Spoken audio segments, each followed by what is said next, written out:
Hello friends, welcome to our channel. ഇന്ന് നമ്മൾ നോക്കാൻ പോകുന്നത് ഡിജിറ്റൽ ഇമേജ് പ്രോസസ്സിംഗ് സബ്ജക്റ്റിലെ മൊഡ്യൂൾ 6ൽ വരുന്ന ഇമ്പോർട്ടൻ്റ് ആയ ടോപ്പിക് ആണ് ബൗണ്ടറി സെഗ്മെന്റ്സ്. ഓക്കെ, നമുക്ക് സ്റ്റാർട്ട് ചെയ്യാം. അപ്പോൾ അതിനു മുൻപായിട്ട് ആദ്യമായിട്ടാണ് ചാനൽ കാണുന്നതെങ്കിൽ നിങ്ങൾക്ക് ഇഷ്ടപ്പെടുകയാണെങ്കിൽ ചാനൽ സബ്സ്ക്രൈബ് ചെയ്യുക, ലൈക്ക് ചെയ്യുക, ഷെയർ ചെയ്യുക. Boundary segments. Boundary segments are usually easier to describe than the boundaries. അതായത് ഈ ഒരു അപ്രോച്ചിൽ എങ്ങനെയാണെന്ന് വെച്ചാൽ ബൗണ്ടറിനെ ഡീകമ്പോസ് ചെയ്തിട്ട് സെഗ്മെന്റ്സ് ആക്കി മാറ്റുകയാണ്. അപ്പം അങ്ങനെ സെഗ്മെന്റ്സ് ആക്കി മാറ്റുമ്പോൾ ബൗണ്ടറി കോംപ്ലക്സിറ്റി റെഡ്യൂസ് ചെയ്യാനായിട്ട് പറ്റും. അത് മാത്രമല്ല കുറച്ചുകൂടി ഈസിയർ ആയിട്ട് ഡിസ്ക്രൈബ് ചെയ്യാനായിട്ട് പറ്റും. Okay, this approach is particularly attractive when the boundary contains one or more significant concavities. കൺകാവിറ്റീസിൽ എന്തുണ്ടായിരിക്കും? ഷേപ്പ് ഇൻഫോർമേഷൻസ് ഉണ്ടായിരിക്കും.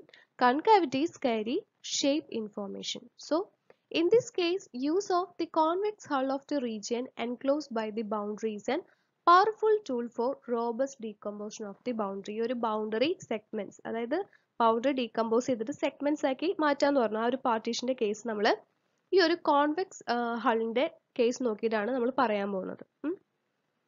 സോ അതിലെങ്ങനെയാണ് വരുന്നത്? ദി കോൺവെക്സ് ഹൾ, അതാണ് H. Okay, the convex hull H of the region S. അവിടെ ഈ S എന്ന് പറയുന്നത് ശരിക്കും എന്താണ്? ആർബിട്രറി സെറ്റ് ആണ്. Okay, the convex hull H of an arbitrary set is the smallest convex set contains. അപ്പോൾ അവിടുത്തെ സെറ്റ് ഡിഫറൻസ് എന്ന് പറയുന്നത് എങ്ങനെയാണ് വരിക? എച്ച് മൈനസ് എസ് വരും അല്ലേ? അതിനെയാണ് കോൺവെക്സ് ഡെഫിഷ്യൻസി എന്ന് പറയുന്നത്. Convex deficiency. അപ്പോൾ ഇങ്ങനെയാണ് വരുന്നത് convex deficiency D equal to H minus S. Okay, അപ്പോൾ എങ്ങനെയാണ് ഈ ഒരു കോൺവെക്സ് ഹളിന്റെ ഒരു കൺസെപ്റ്റ് വരുന്നത് മനസ്സിലായല്ലോ? ഈ ഒരു കൺസെപ്റ്റ് യൂസ് ചെയ്തിട്ട് എങ്ങനെയാണ് ബൗണ്ടറി പാർട്ടീഷൻ ചെയ്തിട്ട് സെഗ്മെന്റ്സ് ആക്കി മാറ്റുന്നത്? ഓക്കെ, അതാണ് നമ്മൾ നോക്കാൻ പോകുന്നത്. അപ്പോൾ ഈ ഒരു എക്സാമ്പിൾ നോക്കാം. ഒരു എക്സാമ്പിൾ നോക്കുകയാണെങ്കിൽ ഒരു ഒബ്ജക്റ്റ് ഉണ്ട് അല്ലെ? ഒരു ഒബ്ജക്റ്റ് ഉണ്ട്, അതാണ് എസ് എന്ന് പറഞ്ഞു കൊടുത്തിരിക്കുന്നത്. അതായത് ഈ ഒരു കൺസെപ്റ്റ് വെച്ചിട്ട് എങ്ങനെയാണ് ആ സെഗ്മെന്റേഷൻ നടക്കുന്നുള്ളത് ഈ ഒരു എക്സാമ്പിൾ വെച്ച് പറയാൻ പോവാണ്. ഓക്കെ, അപ്പോൾ ഒരു ഒബ്ജക്റ്റ് എന്ന് പറയുന്നത് ശരിക്കും എന്താ? സെറ്റ് എസ് ആണ് അല്ലെ? അതിന്റെ കോൺവെക്സ് ഡെഫിഷ്യൻസി ആണ് എന്ത് കാണിച്ചിരിക്കുന്നത്? ആ ഒരു ഷെയ്ഡഡ് റീജിയൻ ഉണ്ടല്ലോ, അത് പറയുന്നത് കോൺവെക്സ് ഡെഫിഷ്യൻസി ആണ്. Okay, the region boundary is partition by the following contour of S and marking the points at which a transition is made into or out of an component of the convex deficiency. So ഇങ്ങനെയാണ് ആ ഒരു boundary partition ചെയ്ത് കിട്ടുന്നത്. കണ്ടോ, mark ചെയ്തിരിക്കുന്നത് കണ്ടോ points? The boundary is partitioned by the following the contour of S and marking the points at which a transition is made into or out of the convex deficiency. അതായത് ആ ഒരു shade ഇരിക്കുന്ന portion അത് consider ചെയ്യുക. എന്നിട്ടാണ് എന്ത് ചെയ്യുന്നത്? ആ ഒരു പോയിന്റ്സ് മാർക്ക് ചെയ്ത് വരുന്നത്. At which a transition is made into or out of the convex deficiency. ഈ ഒരു കേസിൽ നോയ്സ് വരാനുള്ള പോസിബിലിറ്റി ഭയങ്കര കൂടുതലാണ്. അതുകൊണ്ട് തന്നെ സ്മൂത്തിങ് അപ്രോച്ച് യൂസ് ചെയ്യണം. Okay, so the partitioning of irregular boundaries. അപ്പോൾ ഈ ഒരു കേസ് എങ്ങനെയാണ് വരുന്നത് വെച്ചിട്ടുണ്ടെങ്കിൽ നോയ്സ് ഇഫക്റ്റ് കൊണ്ടായിരിക്കാം, അല്ലെങ്കിൽ result from the digitisation process എന്ത് സംഭവിക്കും? Usually leads to small meaningless components. അപ്പോൾ അവിടെ സ്മൂത്തിങ് ആവശ്യമാണെന്ന് പറഞ്ഞു അല്ലേ? We therefore smooth the boundary prior to partitioning. അപ്പോൾ അതിന് വേണ്ടിയിട്ട് ഫസ്റ്റ് അപ്രോച്ച് എന്ന് പറയുന്നത് use averaging mask on coordinates of boundary pixels, അല്ലെങ്കിൽ polygonal approximation prior to computation of convex deficiency. ഈ ഒരു പോളിഗണൽ അപ്രോക്സിമേഷൻ അതുപോലെ തന്നെ ഈ ഒരു ആവറേജ് മാസ്കിങ്ങിന്റെ കേസൊക്കെ നമ്മൾ വീഡിയോസ് ചെയ്തുള്ളതാണ്, പ്രീവിയസ് വീഡിയോസിൽ നമ്മൾ പറഞ്ഞു പോയിട്ടുള്ളതാണ്. ഓക്കെ, അപ്പോൾ ആ വീഡിയോസ് നോക്കാം. ഓക്കെ, ഇനി വരുന്നത് സ്കെൽറ്റൻസ് ആണ്. കുറച്ച് ഇമ്പോർട്ടൻ്റ് ആയുള്ള ഒരു ഏരിയ ആണ് കേട്ടോ. An important approach to representing the structural shape of a plane region is to reduce it to a graph. അപ്പോൾ ഇങ്ങനെ റിഡക്ഷൻ ചെയ്യുമ്പോൾ എന്താ സംഭവിക്കുക വെച്ചാൽ റീജിയന്റെ സ്കെലിറ്റൺ നമുക്ക് കിട്ടുകയാണ്. This reduction may be accomplished by obtaining the skeleton. അപ്പോൾ ഈ ഒരു പ്രോസസ് നടക്കുന്നത് തിന്നിങ് അൽഗോരിതം യൂസ് ചെയ്തിട്ടാണ്. It may be obtained by region thinning using morphological operators. അപ്പോൾ ഇവിടെ വരുന്ന ഒരു പ്രോബ്ലം എന്ന് പറഞ്ഞാൽ, ഒരു ഡ്രോബാക്ക് എന്ന് പറഞ്ഞാൽ the skeleton is not always connect. Okay, ഈ ഒരു ഡ്രോബാക്കിനെ സോൾവ് ചെയ്തെടുക്കണം. അതിനുവേണ്ടി യൂസ് ചെയ്യുന്ന അപ്രോച്ച് ആണ് മീഡിയൽ ആക്സിസ് ട്രാൻസ്ഫോർമേഷൻ. അത് പ്രപ്പോസ് ചെയ്തിരിക്കുന്നത് Blum. Okay, the medial axis transformation of a region R with border B correct this drawback. എങ്ങനെയാണ് നമുക്ക് നോക്കാം. അപ്പോൾ റീജിയനിലുള്ള ഓരോ പോയിന്റും, അതാണ് സ്മോൾ ലെറ്റർ പി, ഓരോ പോയിന്റിന്റെയും ക്ലോസസ്റ്റ് നൈബർ കണ്ടുപിടിക്കാൻ പോവാണ്. Okay, for each point p in R we find each closest neighbour in B. എന്നിട്ട് ഓരോ പോയിന്റിനും ഒന്നിലധികം നൈബർ വരുന്നുണ്ടെങ്കിൽ നമുക്ക് എന്ത് പറയാം? It is said to belong to the medial axis of R. Okay, ഈ ഒരു ക്ലോസസ്റ്റ് എന്നുള്ള കോൺസെപ്റ്റ് എന്തിനെ ഡിപ്പെൻഡ് ചെയ്തിട്ടുണ്ട്? ഡെഫിനിഷൻ ഓഫ് ഡിസ്റ്റൻസിനെ ഡിപ്പെൻഡ് ചെയ്തിരിക്കുകയാണ്. ഓക്കെ, ഈ ഒരു MAT കാൽക്കുലേഷൻ എന്ന് പറയുന്നത് കമ്പ്യൂട്ടേഷണലി എക്സ്പെൻസീവ് ആണ്. Numerous algorithm have been propose for improving the execution time.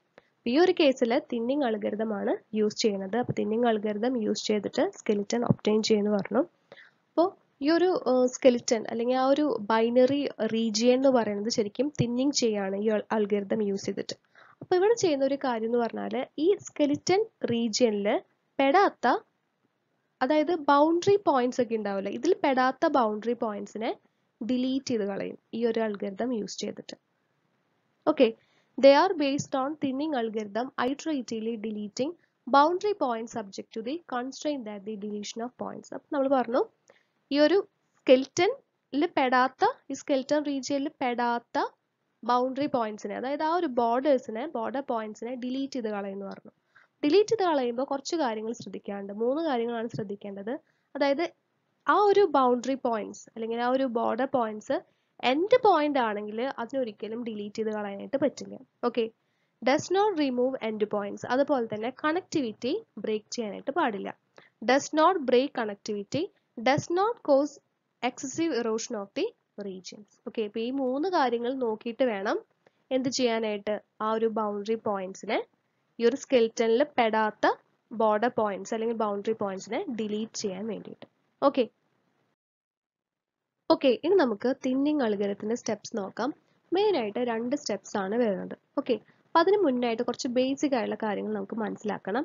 ഇവിടെ കണ്ടോ കൊടുത്തിരിക്കുന്നതിൽ എന്താ? അതായത് ഈ ഒരു തിന്നിങ് അൽഗരിതം യൂസ് ചെയ്തിട്ട്, ഈ അൽഗരിതം എന്തിനാ യൂസ് ചെയ്യുന്ന അറിയാലോ, അതായത് ബൈനറി റീജിയൻസിനെ തിന്നിങ് ചെയ്യാൻ വേണ്ടിയിട്ട് അല്ലേ? അപ്പോൾ ഈ ഒരു മെട്രിക്സ് എന്ന് പറഞ്ഞാൽ എങ്ങനെയാണ് ശരിക്കും?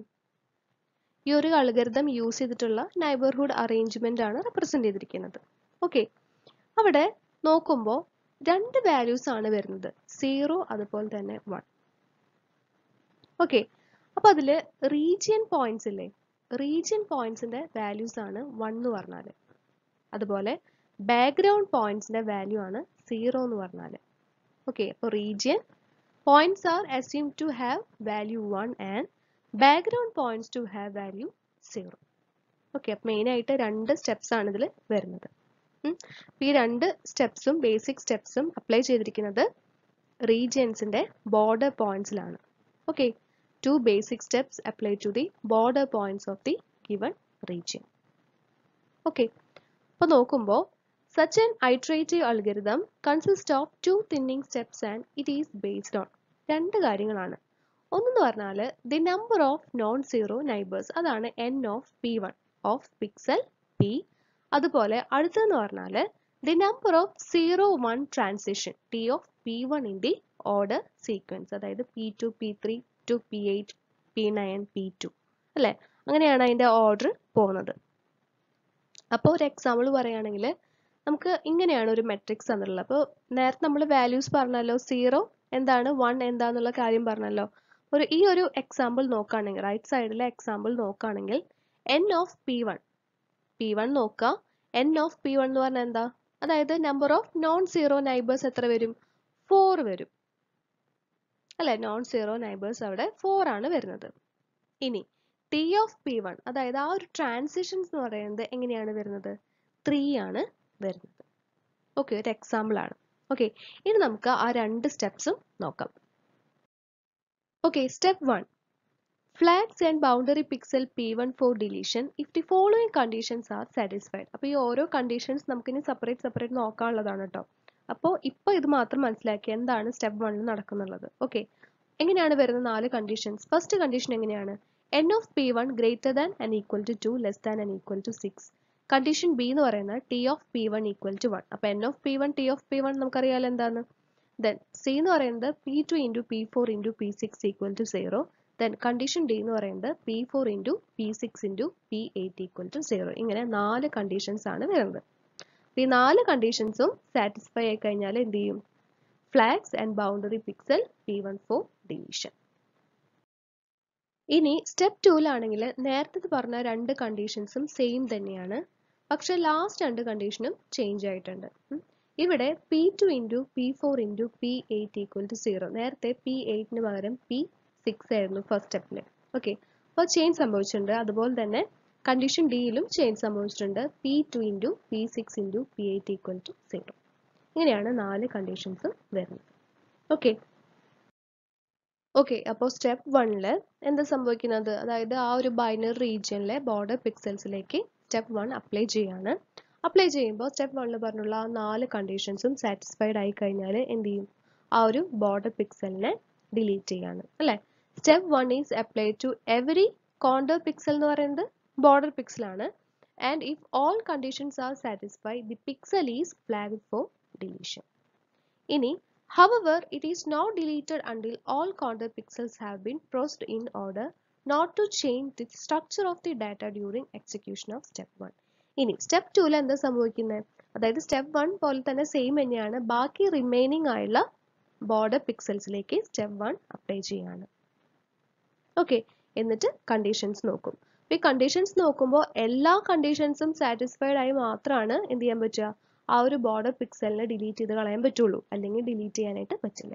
ഓക്കെ, ഈ ഒരു പ്രൊസീജിയർ എന്ന് പറഞ്ഞാൽ എവിടെ വരെ റിപ്പീറ്റ് ചെയ്യും? അതായത് ഇനി പോയിന്റ്സ് ഒന്നും ഡിലീറ്റ് ചെയ്യാനില്ല. ഓക്കെ, അവിടെ വരെ ഈ ഒരു സ്റ്റെപ്സ് ഇങ്ങനെ റിപ്പീറ്റ് ആയി നടന്നുകൊണ്ടിരിക്കും. Okay, the procedure is repeated until no points are deleted. Okay, ഇനി ഇതാണ് നമ്മളുടെ ഫസ്റ്റ് കണ്ടീഷൻ വരുന്നത് അല്ലേ? അതായത് സ്റ്റെപ്പ് 1 ആയാലും സ്റ്റെപ്പ് 2ലും ഫസ്റ്റ് കണ്ടീഷൻ ഇതാണ്. n of P1 greater than n equal to 2 less than n equal to 6. അതായത് P1 എന്ന് പറയുന്ന ആ ഒരു ബോർഡർ പിക്സലിന്റെ നോൺ സീറോ നൈബേഴ്സ് എന്ന് പറയുന്നത് എപ്പോഴും 2 ആവാം, 2ൽ കൂടുതലായിരിക്കാം അല്ലേ? അല്ലെങ്കിൽ 6 ആവാം, 6ൽ കുറവ് വരാനേ പാടുള്ളൂ, കൂടുതലാവാൻ പാടില്ല അല്ലേ? ഈ ഒരു കണ്ടീഷൻ എപ്പോഴാണ് വയലേറ്റ് ചെയ്യുക? അതായത് ആ ഒരു border pixel P1 has only 1 or 7 neighbors അല്ലേ? അപ്പോൾ ഈ ഒരു ബോർഡർ പിക്സൽ P1 ഒരു നൈബർ ഉള്ളൂ. ഓക്കെ, ഒരു നൈബർ ഉള്ളൂ. അങ്ങനെ പറയുമ്പോൾ എങ്ങനെയാണ്?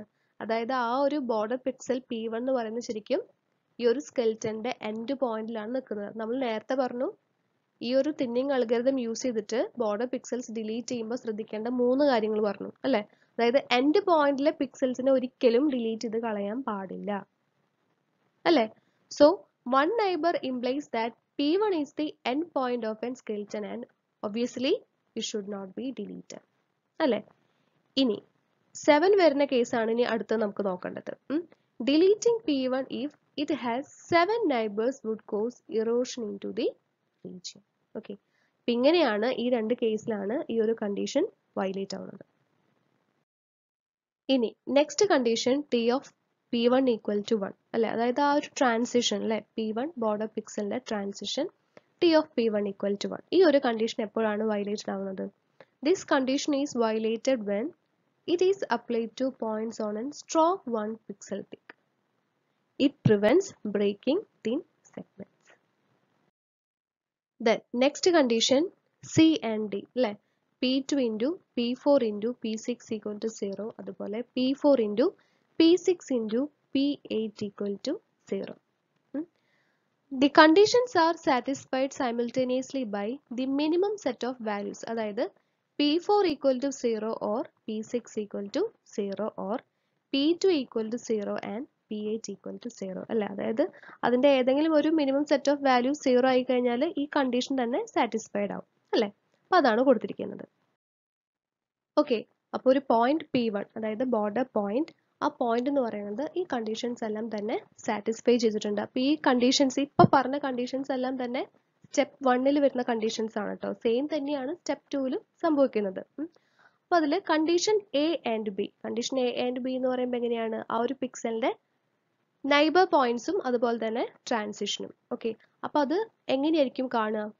Either an east or south boundary point അല്ലെങ്കിൽ a north west corner point in the boundary, ഇങ്ങനെയായിരിക്കും കാണുന്നത്. അതായത് നമ്മൾ നേരത്തെ സ്റ്റാർട്ട് ചെയ്തപ്പോൾ ഈ സ്റ്റെപ്സ് ഒക്കെ പറയുന്നതിന് മുന്നായിട്ട് ബേസിക് ആയ 2 കോൺസെപ്റ്റ് നമ്മൾ പറഞ്ഞിട്ടുണ്ടായിരുന്നില്ലേ? അപ്പോൾ ആ ഒരു എക്സാമ്പിളിൽ n of P1 equal to 4 അതുപോലെ n of sorry T of P1 equal to 3 ആ ഒരു എക്സാമ്പിൾ ഇല്ലേ, ആ ഒരു എക്സാമ്പിളാണ് നമ്മളിവിടെ നോക്കേണ്ടത്. ഓക്കെ, അത് നോക്കുമ്പോൾ നമുക്ക് കറക്റ്റായിട്ട് മനസ്സിലാക്കാൻ പറ്റും എങ്ങനെയാണ് അതിൻ്റെ P1 വെച്ച് നോക്കുമ്പോൾ ആ ഒരു ബോർഡർ പോയിന്റ് വെച്ച് നോക്കുമ്പോൾ എങ്ങനെയാണ് അതിൻ്റെ നൈബർ പോയിന്റ്സും ട്രാൻസിഷനും എവിടെയൊക്കെയാണ് വന്നിരിക്കുന്നുള്ളത് നോക്കാം. ഓക്കെ, ഇതിനൊരു എക്സാമ്പിൾ ആണത്. ഓക്കെ, അപ്പോൾ ഈ കണ്ടീഷൻ സാറ്റിസ്ഫൈ ചെയ്തു, എയും ബിയും സാറ്റിസ്ഫൈ ചെയ്തു. പിന്നെ വരുന്നത് സിയും ഡിയുടെയും കേസാണ്. അത് നമ്മൾ പറഞ്ഞല്ലോ, ഏതെങ്കിലും ഒരു മിനിമം സെറ്റ് വാല്യൂ 0 ആയി കഴിഞ്ഞാൽ ആ കണ്ടീഷനും സാറ്റിസ്ഫൈ ആയി. അങ്ങനെയാണെങ്കിൽ നമുക്ക് എന്ത് മനസ്സിലാക്കാം, ഈ ഒരു ബോർഡർ പോയിന്റ് എന്ന് പറയുന്നത് സ്കെൽറ്റന്റെ പോയിന്റ് അല്ല. അങ്ങനെ വന്നാൽ ഈ പോയിന്റ് റിമൂവ് ചെയ്യാം അല്ലേ. Therefore P1 is not an point of the skeleton and it should be removed. Okay. Okay, അപ്പോൾ നമ്മൾ ഇതുവരെ സ്റ്റെപ്പ് 1ൽ വരുന്ന ആ കണ്ടീഷൻസ് എങ്ങനെയാണ് വയലേറ്റ് ചെയ്യുന്നത്, അതുപോലെ തന്നെ എങ്ങനെയാണ് സാറ്റിസ്ഫൈ ചെയ്യുന്നത്, എങ്ങനെയാണ് ബോർഡർ പിക്സൽ റിമൂവ് ചെയ്യുന്നത്, അതൊക്കെയാണ് പറഞ്ഞത്. ഓക്കെ, സെയിം കാര്യങ്ങൾ തന്നെയാണ് സ്റ്റെപ്പ് 2ലും വരുന്നത്. Okay, similar assumptions hold for step 2 concerning north or west boundary points and south east corner points. അതായത് അതിലാണ് കണ്ടീഷൻ എ ബിയുടെ കേസ് തന്നെയാണ് പറഞ്ഞത് കേട്ടോ. കണ്ടീഷൻ എ ബി രണ്ട് സ്റ്റെപ്സിലും സെയിം തന്നെയാണല്ലോ, ഇതുപോലെ തന്നെയാണ് ആ പോയിന്റ്സ് വരിക.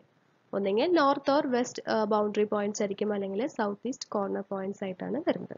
ഓക്കെ, പിന്നെ വരുന്നത് രണ്ട് condition C and D step 2ൽ ചേഞ്ച് ഉണ്ട്. പക്ഷെ അതിലും എന്ത് നോക്കിയാൽ മതി, ആ ഒരു മിനിമം സെറ്റ് വാല്യൂ ഏതെങ്കിലും 0 ആയിട്ടുണ്ടെങ്കിൽ ആ രണ്ട് കണ്ടീഷൻസും സാറ്റിസ്ഫൈ ചെയ്യും. ഓക്കെ, ഒരു എക്സാമ്പിൾ ആണ് കൊടുത്തിരിക്കുന്നത്. ഈ ഒരു ഫിഗർ എന്ന് പറഞ്ഞാൽ എന്താണ്, അതായത് segmented image of human leg bone ആണ് കൊടുത്തിരിക്കുന്നത്. ഓക്കെ ഫ്രണ്ട്സ്, അപ്പോൾ അത്രയേ ഉള്ളൂ. സിമ്പിൾ ആയുള്ള ടോപ്പിക്കാണ് നമ്മൾ നോക്കിയത്. പക്ഷേ കുറച്ച് കാര്യങ്ങൾ, ആ കണ്ടീഷൻസ് ഒക്കെ നമ്മളൊന്ന് ഓർത്ത് വെക്കുക, തെറ്റി പോവാതിരിക്കുക. ഓക്കെ, നന്നായിട്ട് പഠിക്കാം. ഈ ഒരു മൊഡ്യൂളിൽ തന്നെ ഇമ്പോർട്ടൻ്റ് ആയുള്ള 2 വീഡിയോസ് നമ്മൾ ചെയ്തിട്ടുണ്ട്. ഓക്കെ, നന്നായി പഠിക്കുക. നമുക്കിനി അടുത്ത ക്ലാസ്സിൽ കാണാം. അതുവരെ എല്ലാവരും take care and bye bye.